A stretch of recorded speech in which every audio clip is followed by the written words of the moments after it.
ഭരണഘടനാ വിരുദ്ധമായിട്ടുള്ള പ്രസ്താവനയാണ് നിശാകാന്ത് ദുബെയുടെ ഭാഗത്തുണ്ടായത്.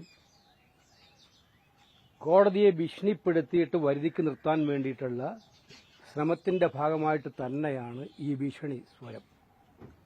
അതീവ ഗുരുതരമായിട്ടുള്ള ആരോപണങ്ങളാണ് ചീഫ് ജസ്റ്റിസ് ഓഫ് ഇന്ത്യക്കെതിരെ ഉന്നയിക്കപ്പെട്ടിരിക്കുന്നത്.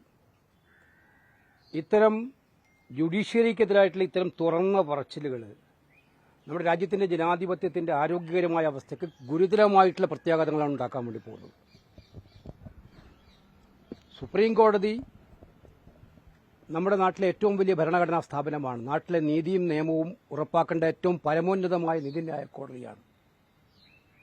ആ കോടതിയിൽ കേസുകൾ വരും. കേസിന്റെ മെറിറ്റ് അനുസരിച്ച് തീരുമാനമുണ്ടാവും. ചില തീരുമാനങ്ങൾ വന്നാൽ ആ കോടതി വിധികളെല്ലാം മഹത്തരമെന്നും തങ്ങൾക്ക് ഇഷ്ടമില്ലാത്ത ചില തീരുമാനങ്ങൾ വന്നാൽ അത് പുറപ്പെടുവിച്ച ജഡ്ജിയെ തന്നെ ഭീഷണിപ്പെടുത്തി വില കുറഞ്ഞ ആരോപണങ്ങൾ ഉന്നയിക്കുകയും ചെയ്യുന്ന ഏറ്റവും ഗൌരവതരമായ സ്ഥിതിവിശേഷമാണ് ഉണ്ടായിരിക്കുന്നത്. ഇത് കണ്ടംപ്റ്റ് ഓഫ് കോർട്ടാണ്. ക്ലിയർലി എ കണ്ടംപ്റ്റ് ഓഫ് കോർട്ടാണ് എന്നതിനേക്കാൾ സംശയമില്ല. ലോക്സഭാ സ്പീക്കർ ഇക്കാര്യത്തിൽ നടപടിയെടുക്കണമെന്നാണ് ഞങ്ങൾക്ക് ആവശ്യപ്പെടാൻ. സുപ്രീം കോടതിയുടെ ശ്രദ്ധയിൽ പ്രതിപക്ഷത്ത് കൊണ്ടുവരുമോ? അല്ല, സുപ്രീം കോടതി സ്വാഭാവികമായിട്ടും ഇത്രയും വലിയ ഒരു ഗൌരവതരമായ സുപ്രീം കോടതി സ്വമോട്ട ഇക്കാര്യത്തിൽ നടപടി എടുക്കേണ്ടതല്ലേ? കാരണം ചീഫ് ജസ്റ്റിസിനെ കുറിച്ച് എന്താ പറഞ്ഞിരിക്കുന്നത്? അദ്ദേഹമാണ് ഈ കലാപങ്ങൾക്കെല്ലാം പിന്നിൽ, അദ്ദേഹത്തിന്റെ വിധിയാണെന്ന് പറഞ്ഞാൽ പിന്നെ ഏതൊരു ജഡ്ജിക്ക് ഇനി വിധി എഴുതാൻ പറ്റും? ഇത്തരമൊരു അവസ്ഥയിൽ, ഇത്തരം ഒരു ഭീഷണിയിൽ ഏതെങ്കിലും ജഡ്ജിക്ക് തുറന്നെന്തെങ്കിലും പറയാൻ എഴുതാൻ പറ്റൂ? ന്യായം നടപ്പിലാക്കാൻ പറ്റൂ? അപ്പൊ ഇത് സുപ്രീം കോടതി വിധി നമുക്കെല്ലാവർക്കും അറിയാം. പാർലമെന്റിൽ ഈ ചർച്ച നടക്കുമ്പോൾ തന്നെ, വഖഫ് ബില്ലിന്റെ ചർച്ച നടക്കുമ്പോൾ ഞങ്ങളെല്ലാം ഉന്നയിച്ചതാണ്, ഇത് ആർട്ടിക്കിൾ 26 ലംഘനമാണ്. കോടതിയെ നിങ്ങൾ ക്ഷണിച്ചു വരുത്തുകയാണ്.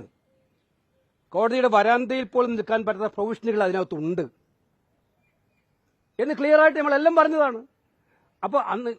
ഇപ്പൊ പറയുന്നത് പാർലമെന്റ് മഹത്തരമാണെന്നാണ് പറയുന്നത്. അത് അദ്ദേഹം മാത്രമല്ല, ഏറ്റവും വലിയ ഭരണഘടനാ പൊസിഷനിൽ ഇരിക്കുന്ന ആളുകൾ പോലും കോടതിയെ ആക്രമിക്കുകയാണ് പാർലമെന്റിന്റെ പേര് പറഞ്ഞ്. പാർലമെന്റിൽ ചർച്ചകൾക്ക് പോലും അവസരമുണ്ടോ? പാർലമെന്റിൽ പ്രതിപക്ഷ നേതാവിന് സംസാരിക്കാൻ അവസരമുണ്ടോ? ഒരു ഭാഗത്ത് പാർലമെന്റിന്റെ മഹത്വം പറയും, മറുഭാഗത്ത് പാർലമെന്റിനെ വെറും മോക്കറിയാക്കിയിട്ട് ചെറിയ ഭൂരിപക്ഷത്തിന്റെ അടിച്ചേൽപ്പിക്കലിലൂടെ പാർലമെന്റിൽ എല്ലാ നിയമനിർമ്മാണങ്ങളും ബുൾഡോസ് ചെയ്യല്ലേ ചെയ്യുന്നത്. നീതിപൂർവമായ ചർച്ചയ്ക്ക് പാർലമെന്റ് പോലും അവസരമാക്കുന്നില്ലല്ലോ. മെയ് 5 വീണ്ടും ഈ വഖഫ് കേസ് സുപ്രീം കോടതിയിൽ വരികയാണ്. ഒരു പരിധിവരെ ഇങ്ങനെ സുപ്രീം കോടതിയെ സമ്മർദ്ദത്തിലാക്കാനുള്ള ഒരു നീക്കമാണ്. തീർച്ചയായിട്ടും സുപ്രീം കോടതിയെ ബ്ലാക്ക്മെയിൽ ചെയ്യാൻ പറ്റുമോ നോക്കുകയാണ്. ഇത് കൃത്യമായിട്ടും സുപ്രീം കോടതിയെ ഭീഷണിപ്പെടുത്തി വിരട്ടി നിർത്താനുള്ള ശ്രമമാണ് ഇവിടെ നടത്തിയത്. ഇത് അങ്ങേയറ്റത്തെ ഗൌരവതരമായ കാര്യമാണ്. ഈ നാട്ടിലെ ഭരണഘടനയ്ക്കെതിരായിട്ടുള്ള ഏറ്റവും ശക്തമായ കടന്നാക്രമണമാണ്. അത് ആ രീതിയിൽ കൈകാര്യം ചെയ്യണം. കോൺഗ്രസ് പാർട്ടി അതീവ ഗൌരവതരമായിട്ടാണ് ഈ കാര്യത്തെ കാണുന്നത്. ബിജെപി നേതൃത്വം തള്ളിക്കളഞ്ഞിട്ടുള്ളൂ. വേറെന്താ മാർഗം? ഒരാളെ കൊണ്ടൊരു ഭാഗത്ത് പറയിപ്പിക്കുക. ഇത് ഇദ്ദേഹം ആദ്യമായിട്ടാണോ പറയുന്നത്? ഇദ്ദേഹത്തിന്റെ പാർലമെന്റിലെ പ്രസംഗങ്ങളെല്ലാം നിങ്ങൾ കേട്ടതാണല്ലോ. എല്ലാ ദിവസവും സബ്മിഷൻ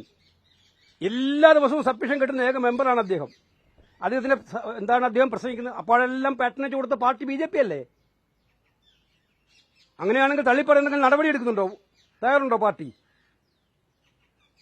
ഇതെല്ലാം വെറും ഐ വാഷിംഗ് ആണ്. ആ തള്ളിപ്പറയൽ വെറും ഐ വാഷിംഗ് ആണ്. ഇത് ക്ലിയർ ഇന്റൻഷനാണ് ജുഡീഷ്യറിയെ ഭീഷണിപ്പെടുത്തുക. തങ്ങൾക്ക് അനുകൂലമായിട്ട് നിൽക്കുന്നില്ലെങ്കിൽ ആ ജുഡീഷ്യറിയെ ഭീഷണിപ്പെടുത്തി വരട്ടാൻ നോക്കുക എന്നുള്ള ശ്രമമാണ്. Clear contempt of കോർട്ടാണ്.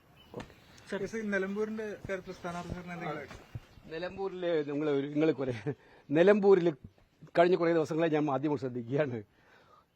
നിങ്ങൾ ഉണ്ടാക്കുന്ന പോലെ ഒരു പ്രശ്നവും അവിടെ ഉണ്ടാകാൻ പോണില്ല.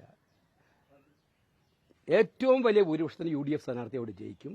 ഞങ്ങൾ പറഞ്ഞല്ലോ, ഇലക്ഷൻ പ്രഖ്യാപിച്ചിട്ടില്ലല്ലോ. ഇപ്പം ഓരോ ദിവസം പറയും ഇന്ന് പ്രഖ്യാപിക്കുന്ന ആളെ.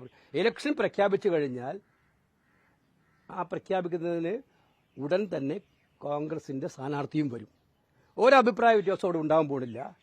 പിന്നെ സ്വാഭാവികമായിട്ടും ആരെങ്കിലുമൊക്കെ സ്ഥാനാർത്ഥിയാവണമെന്ന് നമുക്ക് ആഗ്രഹിക്കുന്നത് അതിനെ ഊതി ഉറപ്പിച്ച് കോൺഗ്രസിൽ ഭിന്നതയാണെന്ന് പറയുന്നതിനകത്ത് ഒരടിസ്ഥാനവുമില്ല. ഇതിനകത്ത് സംശയമില്ല. കോൺഗ്രസ് കൃത്യമായിട്ടുള്ള നിലപാടുമായിട്ട് സ്ഥാനാർത്ഥി നിർണ്ണയവുമായിട്ട് തിരഞ്ഞെടുപ്പ് പ്രഖ്യാപിച്ചു കഴിഞ്ഞാൽ ഉടൻ വരും. നിങ്ങൾ ഈ പറയുന്ന പോലെ ഒരാശങ്കയും അവിടെ ഇല്ല, ഒരഭിപ്രായ വ്യത്യാസവും അവിടെ ഇല്ല. എല്ലാവരും ഞാൻ പറയട്ടെ, എല്ലാവരും ഒറ്റക്കെട്ടായിട്ട് അണിനിരക്കുന്ന ഒരു ഇലക്ഷൻ ആയിരിക്കും ആ ഇലക്ഷൻ. നോക്കിക്കോ, നിങ്ങൾ എഴുതി വെച്ചോ.